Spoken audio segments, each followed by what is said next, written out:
Alright, so this is us walking through the Santa 5K here in Clermont. We got the nice trees behind us. Got Mom, Christy, Nathan. The girls have already run across somewhere. But we're at least walking through the trees now. It's nice. It's a nice rainy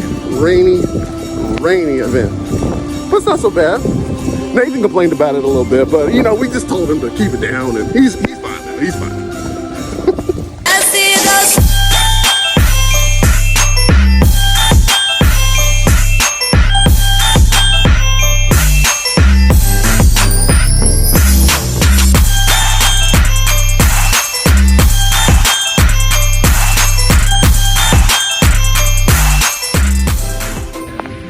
Finishing up the Santa 5K, one of Lisa's favorite events of the year.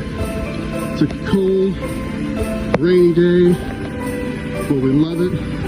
We love her, and we're living for Lisa. Let's finish this up.